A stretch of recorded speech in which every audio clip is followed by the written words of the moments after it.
السلام علیکم ورحمۃ اللہ وبرکاتہ۔ مفتی صاحب کے بارے میں سوال ہے کہ ایک کمیٹی ہے میچ کرکٹ کا، تو وہ کمیٹی 10 ٹیمیں اکٹھا کرتا ہے، تو اب ایک ٹیم سے نا 2000-3000 روپے فیس وصول کرتا ہے، تو جو ٹیم فائنل جیت جاتا ہے پھر اس کو 10,000 یا 15,000 دے دیتا ہے۔ کیا ایسا کرکٹ کھیلنا جائز ہے یا نہیں؟ ایک ٹیم فیس دے دے، آخر میں اگر وہ فائنل میں نہیں پہنچتا تو اس کا جو ہے نا فیس فوق ہو جاتا ہے، جو فائنل میں پہنچ جاتا ہے، فائنل جیت جاتا ہے، پھر اس کو 10,000 ملتے ہیں۔ کیا ایسا کرکٹ کھیلنا جائز ہے یا نہیں؟ جی وعلیکم السلام ورحمۃ اللہ وبرکاتہ۔ یہ جو صورت آپ نے بیان کی ہے، کمیٹی بنا دی جاتی ہے، وہ مختلف ٹیموں سے پیسے لیتی ہے، تو پھر اس سے انعامات جو ہیں وہ دیے جاتے ہیں، تو کیا یہ لینا جائز ہے؟ بالکل جائز ہے۔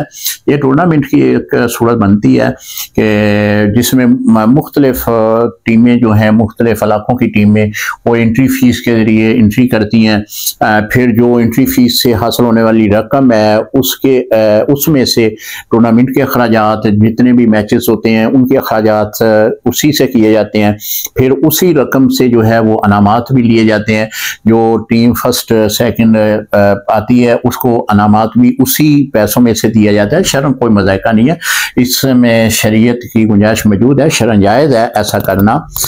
لیکن یہ میچز، یہ کھیل کود وقت کا ضیاع ہے، اس سے بچنا چاہیے۔ وقت بہت قیمتی ہے، اللہ تعالیٰ نے اس وقت کے بارے میں آپ سے پوچھنا ہے، تو کوشش کریں کہ آپ ذکر و اذکار میں وقت لگائیں۔ اللہ کریم آپ کو جو ہے مزید دین اسلام پہ عمل کرنے کی توفیق عطا فرمائے۔ السلام علیکم ورحمۃ اللہ وبرکاتہ۔